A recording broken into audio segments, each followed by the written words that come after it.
Hello दोस्तों, तो आज हम देखेंगे इसी वीडियो में ऑपरेटिंग सिस्टम्स के बेसिक कॉन्सेप्ट्स। तो मित्रों, पहले हम देखते हैं ऑपरेटिंग सिस्टम क्या होता है।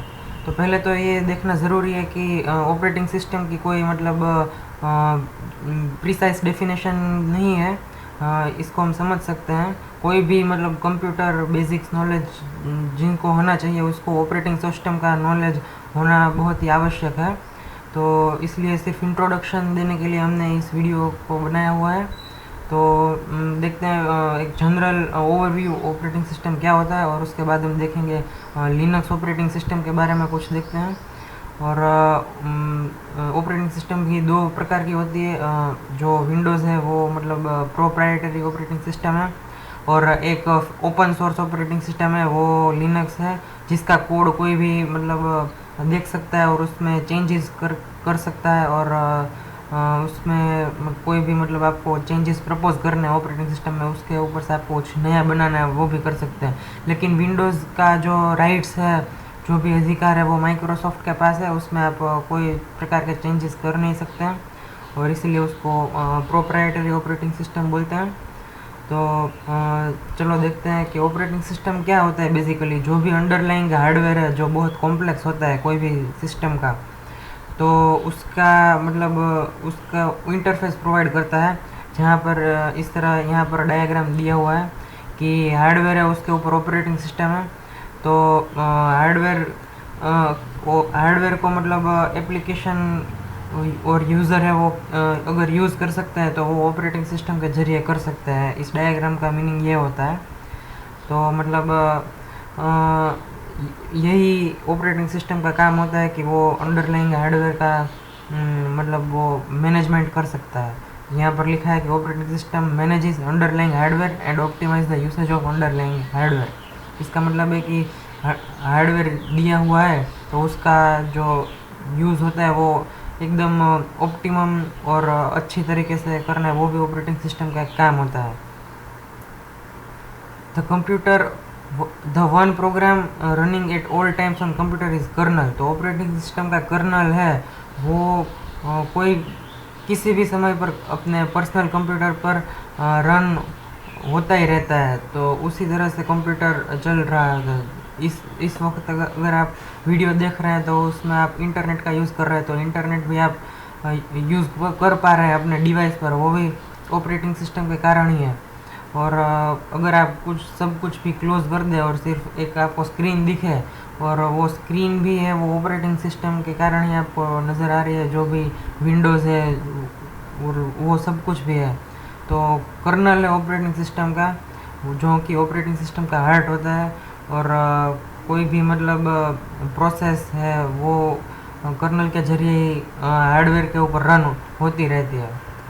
तो ये जान लेना बहुत ज़रूरी है कि कोई भी समय पर कर्नल है वो रन होता ही रहता है। और कोई सिस्टम प्रोग्राम है और एप्लीकेशन प्रोग्राम है, वो बाकी सब कुछ इस दो कैटेगरी में वर्गीकृत होता रहता है, सिस्टम प्रोग्राम और एप्लीकेशन प्रोग्राम में। बाकी कर्नल है वो उसके नीचे ही रन होता है। कर्नल का ज़रूर आवश्यकता रहती है दोनों प्रकार के प्रोग्राम को रन करने के लिए।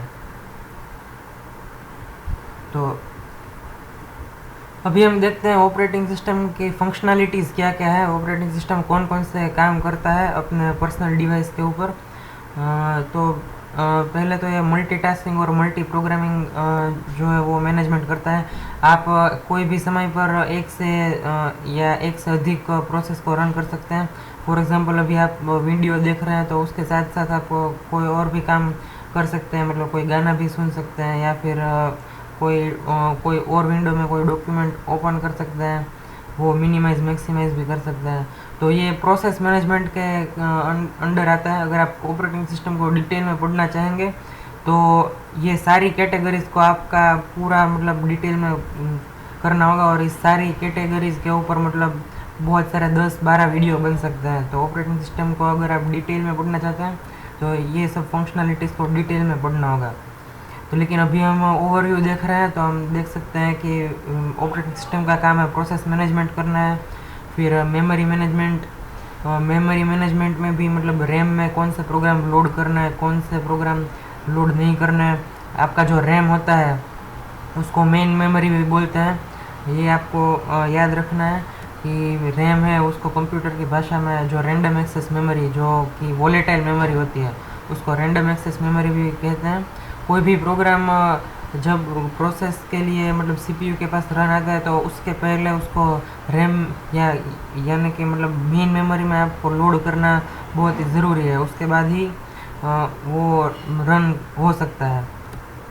फिर फाइल मैनेजमेंट है, तो आप कोई भी मतलब हार्ड डिस्क में जब पहली बार यूज़ होता है तो उसमें जो फाइल सिस्टम है आपने कई बार देखा होगा कि वहाँ पर फाइल सिस्टम का जो टाइप है, अगर आप कोई भी मतलब हार्ड डिस्क को फॉर्मेट कर रहे हैं तो उसको मतलब आपको पहले फाइल सिस्टम का टाइप डिसाइड करना होता है, तो वो भी ऑपरेटिंग सिस्टम के अंडर आता है। फाइल मैनेजमेंट भी ऑपरेटिंग सिस्टम करती है, एक फ़ोल्डर के अंदर दूसरा फ़ोल्डर और फिर इस तरह से जो जो कि मतलब पूरा मैनेजमेंट होता है, उसका स्ट्रक्चर जो मैनेज करना होता है वो फाइल सिस्टम वो भी ऑपरेटिंग सिस्टम मैनेज कर सकती है और मतलब वही करती है। फिर डिस्प्ले, साउंड और विंडो सिस्टम, मतलब जो कि बाहर के मतलब जो कि मतलब सीपीयू के डायरेक्टली कनेक्टेड नहीं है, लेकिन फिर भी पर्सनल कंप्यूटर में डिस्प्ले और ये साउंड तो होता ही है, तो उसको भी डिवाइस ड्राइवर के जरिए मतलब हैंडल करता है, वो ऑपरेटिंग सिस्टम करता है। आप स्क्रीन पर देख पा रहे हैं उसके लिए भी डिवाइस ड्राइवर चाहिए, मतलब ऑडियो भी प्ले करना है तो भी उसके लिए डिवाइस ड्राइवर चाहिए। फिर ये विंडो सिस्टम है, तो उस वो भी एक अलग से मैनेजमेंट होता है और जिसको ग्राफिकल यूज़र इंटरफेस बोलते हैं, उसको भी ऑपरेटिंग सिस्टम मैनेज करता है। और हाँ, कमांड लाइन को भी ऑपरेटिंग सिस्टम के ज़रिए हैंडल किया जा सकता है। जब भी मतलब कोई सिस्टम लेवल का काम है तो उसको हम सिस्टम कॉल बोलते हैं। सिस्टम लेवल का काम कराने के लिए सिस्टम कॉल करना पड़ता है, तो वो इतना डिटेल में नहीं देखेंगे, लेकिन इतना याद रखना ज़रूरी है कि सिस्टम कॉल है तो उसके लिए जो हार्डवेयर लेवल के मतलब जो ऑपरेटिंग सिस्टम जो भी काम कर सकती है उसको मतलब कुछ काम करवाना है तो सिस्टम कॉल की ज़रूरत रहती है।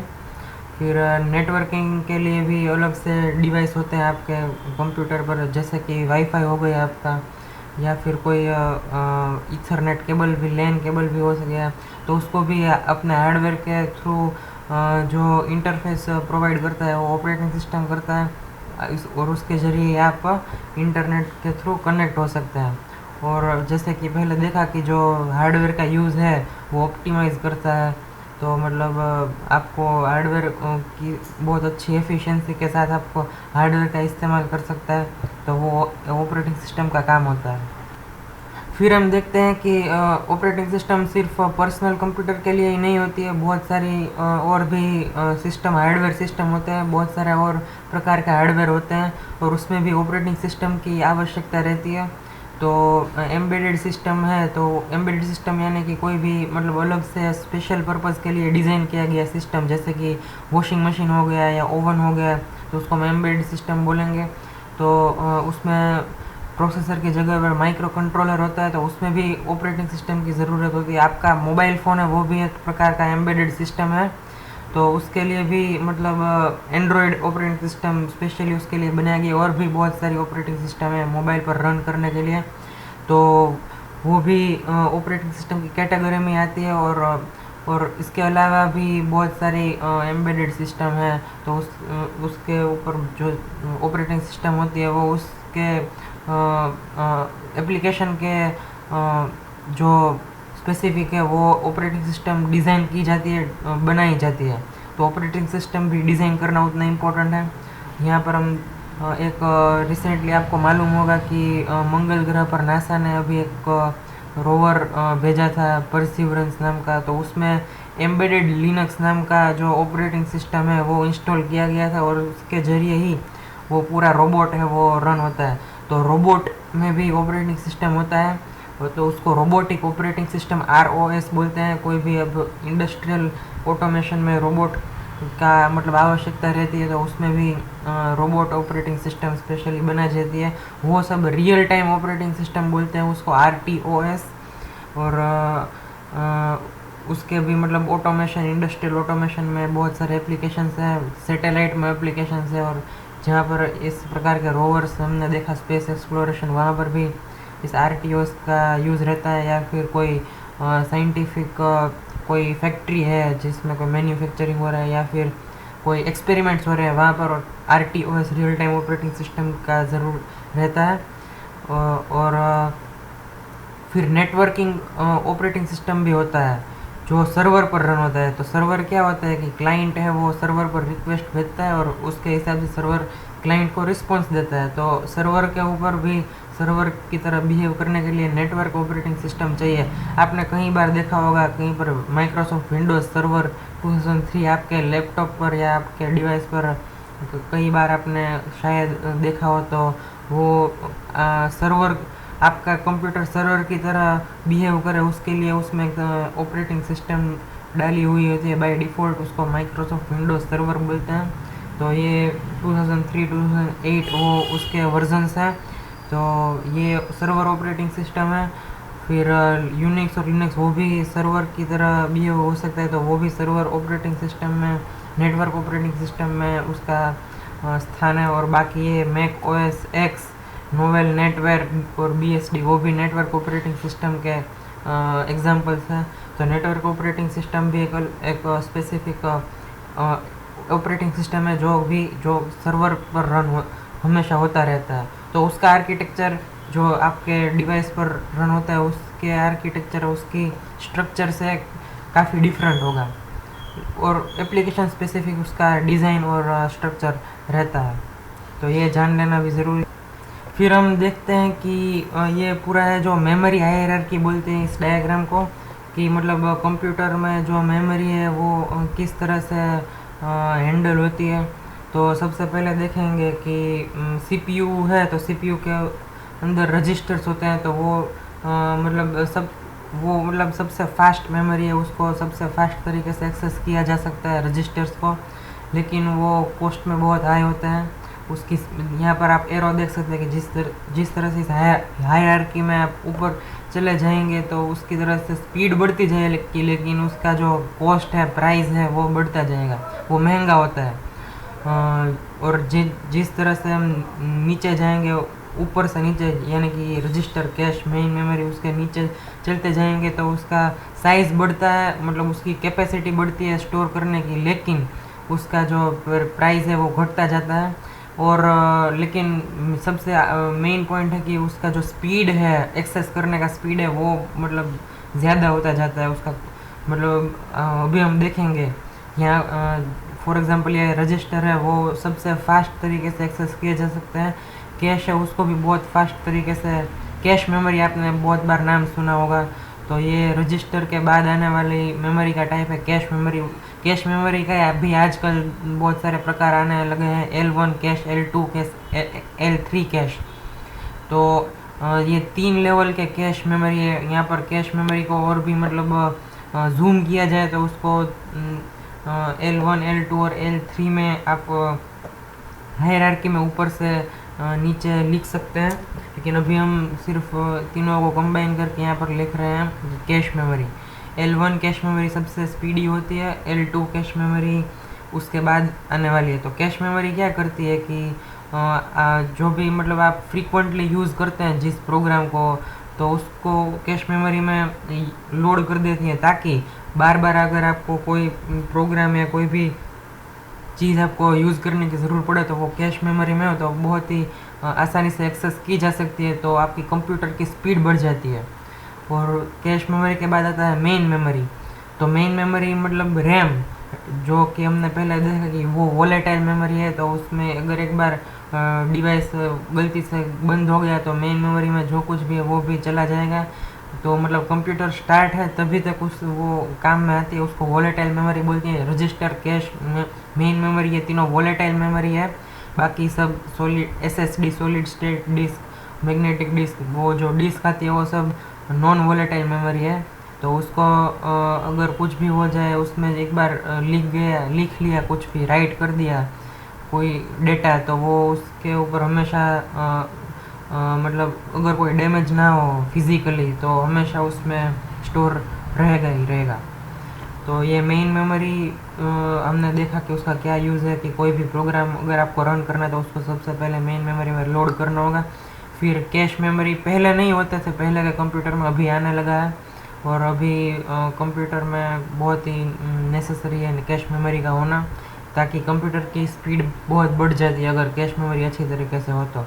और L1 कैश मेमोरी सबसे ऊपर, L2 बाद में, L3 बाद में। L1 सबसे महंगी होती है क्योंकि उसकी स्पीड ज़्यादा होती है, L2 उससे सस्ती, L3 उससे सस्ती। मेन मेमोरी कैश मेमोरी से सस्ता होता है। फिर आता है सॉलिड स्टेट डिस्क, आपने सुना होगा SSD। अभी HHD और HDD और SSD दो प्रकार के हार्ड ड्राइव स्टोरेज मतलब आता है, जो कि एक्सटर्नल स्टोरेज में हम बोल सकते हैं रफली। तो SSD है वो आपने देखा होगा कि उसकी कैपेसिटी साइज़ बहुत कम होती है, लेकिन आपका कंप्यूटर की स्पीड बढ़ा देती है।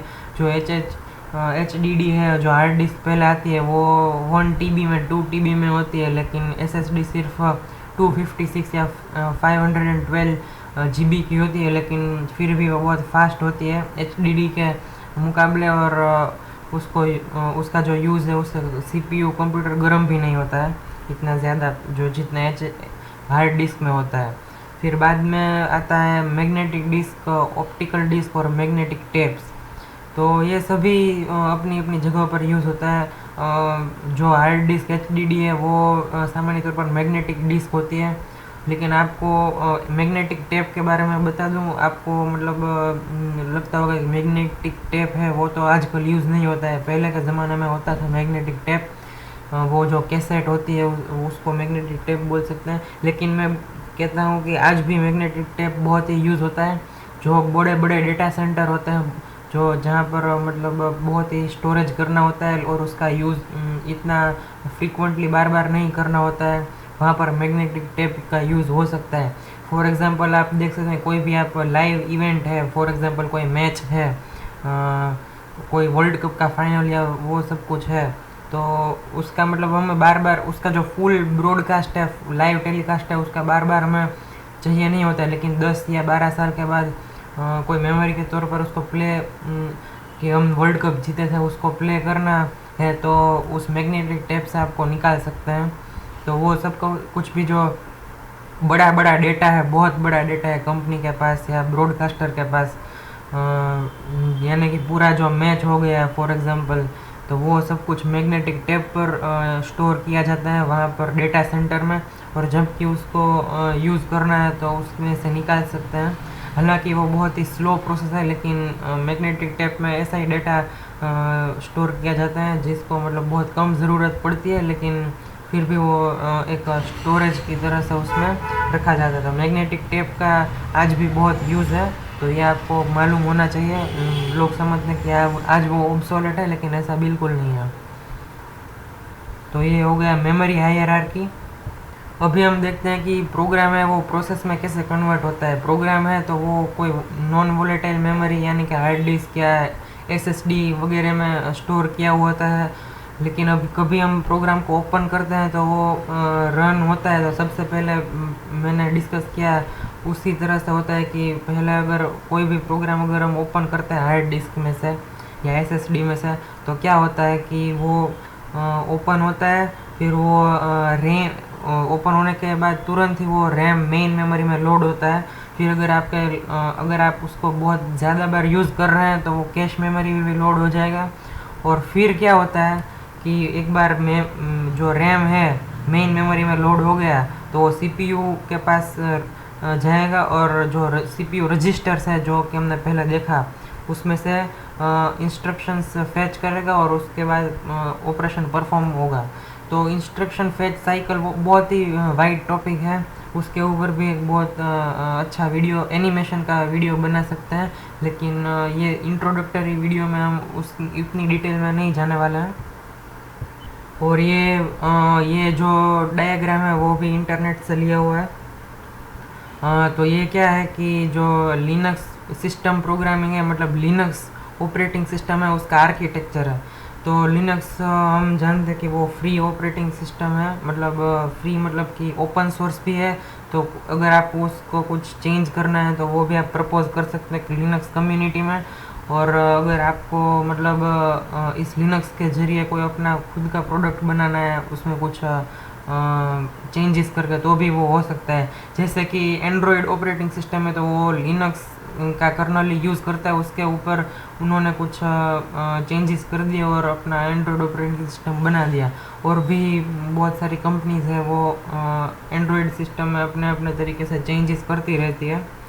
और उसका फिर एक एम्बेडेड लिनक्स है, वो भी एक अलग प्रकार का ऑपरेटिंग सिस्टम है, जो कि एम्बेडेड सिस्टम जैसे कि हमने देखा वो मार्स रोवर वाले एग्जांपल वहाँ पर यूज़ होता है।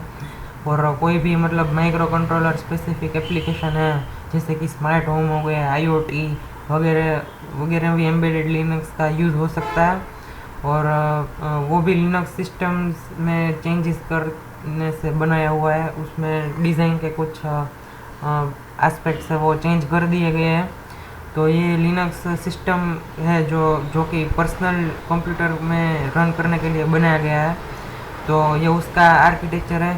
तो ये आर्किटेक्चर देख सकते हैं कि कर्नल है, कर्नल लिनक्स कर्नल है, उसके नीचे सीपीयू रहता है, मेमोरी रहती है, और सारे आईओ डिवाइसेस जैसे कि कीबोर्ड हो गया, माउस हो गया, या कोई भी मतलब आपका डिस्प्ले हो गया, मॉनिटर, या फिर कोई ऑडियो स्पीकर है, वो भी इसमें आ गया है। तो उसको इंटरफेस प्रोवाइड करता है कर्नल। और जो एप्लीकेशंस है उसके ऊपर कोई भी मतलब यूज़र है वो प्रोग्राम रन करता है या फिर एप्लीकेशन डेवलप करता है कोई डेवलपर, तो कर्नल के साथ उसको कम्युनिकेट करना पड़ता है। अगर कर्नल के साथ कम्युनिकेट करने के लिए उसको सिस्टम कॉल की ज़रूरत पड़ती है, जैसे कि स्टार्टिंग के इस वीडियो में हमने बताया। और ये उसका कुछ डिटेल्ड जो इस तरफ राइट साइड का जो डायग्राम है उसका डिटेल्ड वर्जन है यहाँ पर लेफ़्ट साइड पर दिया गया है। तो अगर आप कंपेयर करेंगे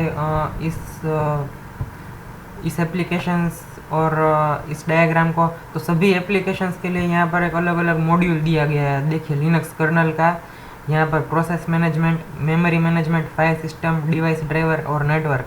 तो ये जो फंक्शनलिटी है ये 5 कंपोनेंट्स से वो पूरा मैनेज होता है। और अगर आपको डिटेल में जाना है तो ये सब कुछ जो एक एक ब्लॉक है उसको डिटेल में कोर्स होता है, तो वो आपको सीखना पड़ेगा। तो प्रोसेस मैनेजमेंट है तो वो मॉड्यूल है, तो उसके लिए मल्टीटास्किंग या फिर पैरेलल प्रोग्रामिंग, वो आपने सीपीयू में कोर देखे होंगे कि मतलब ड्यूअल कोर सीपीयू या कोड्रा कोर सीपीयू, भी ऑक्टा कोर भी आता है, कोड कोर और ऑक्टा कोर। तो उसमें क्या होता है कि आप एक ही साथ पैरेलली 2 या 4 प्रोग्राम रन कर सकते हैं। अगर आपके पास सिंगल कोर सीपीयू है तो उसमें क्या होता है कि मल्टीटास्किंग होता है लेकिन पैरेलल प्रोग्रामिंग नहीं होता, एक साथ 2 काम नहीं होता है। आपको इल्यूजन इतना अच्छी तरीके से मैनेजमेंट करता है ऑपरेटिंग सिस्टम कि आपको इल्यूजन होता है कि आप एक साथ 2 या 4 काम करते हैं, लेकिन एक्चुअली होता नहीं है ऐसा। आप जब चेंज करते हैं आपका डिसीजन तुरंत ही वो मैनेज कर लेता है, हैंडल कर लेता है। तो उस मैनेजमेंट के थ्रू आपको लगता है कि एक साथ बहुत सारे काम हो रहे हैं, लेकिन पैरेलल में काम होता नहीं है, वो सिक्वेंशियली होता है। तो अगर आपके पास सिंगल कोर है, ड्यूअल कोर है, तो आप एट मैक्स पैरेलली 2 टास्क एक साथ परफॉर्म कर सकते हैं। कोड कोर है तो एक साथ 4। तो लेकिन अगर आपके पास एक ही कोर है तो ऐसा नहीं हो सकता है। लेकिन फिर भी मल्टीटास्किंग जो है वो ऑपरेटिंग सिस्टम अच्छी हो तो बहुत अच्छी तरीके से हो सकता है, बहुत कम कोर हो के सीपीयू हो तो भी। फिर ये मेमोरी मैनेजर है तो उसमें वर्चुअल मेमोरी आती है। कई बार प्रोग्राम इतना बड़ा होता है, आपकी रैम से भी ज़्यादा बड़ा होता है प्रोग्राम। फॉर एग्जांपल कोई कंप्यूटर गेम आप ले लें तो वो शायद 32 GB की है, तो रैम तो आपकी 32 GB की नहीं है, तो फिर भी आपको मतलब लोड करना और रन करना है। तो अगर आपके ऑपरेटिंग सिस्टम का मेमोरी मैनेजमेंट अच्छा है, आपके पास अगर ग्राफिक्स कार्ड है तो उससे वो मेमोरी मैनेजमेंट और उसके साथ हैंडल हो सकता है अच्छी तरह से। तो आपका इतना बड़ा गेम है, इतना हेवी गेम है, वो भी रन हो सकता है अच्छी तरह से। और अगर आपका ऑपरेटिंग सिस्टम अच्छा है तो वो भी अकेले ही ऐसा कुछ हो सकता है अगर ऐसी कंडीशंस सब हुई तो। फाइल सिस्टम्स का भी मैंने देखा कि बताया था कि फाइल्स डायरेक्टरीज जो कि मतलब फाइल सिस्टम के टाइप है, जो आप अगर फॉर्मेट करते हैं तो आपको पहले ही उसको बताने होते हैं। जो फोल्डर पे फोल्डर होते हैं उसका जो पूरा स्ट्रक्चर है वो भी ऑपरेटिंग सिस्टम यहाँ से मैनेज करता है। तो फिर ये डिवाइस एक्सेस का मतलब जो भी माउस कीबोर्ड जो भी कुछ भी है वो भी यहाँ से हैंडल होता है। फिर ये नेटवर्क स्पेसिफिक एप्लीकेशन, तो ये आप पूरा डायग्राम अच्छी तरह से देख सकते हो और सब एप्लीकेशंस को समझ सकते हैं। मैंने ये 3 बताए, 2 यहाँ पर आप देख के समझ सकते हैं। तो आशा है कि आपको ये वीडियो पसंद आया। अगर कोई भी क्वेश्चंस हो तो आप कमेंट बॉक्स में डाल सकते हैं और इस चैनल को लाइक करें, सब्सक्राइब करें, शेयर करें। अगर आपको अच्छा लगा तो ये वीडियो लाइक भी करें। Thank you.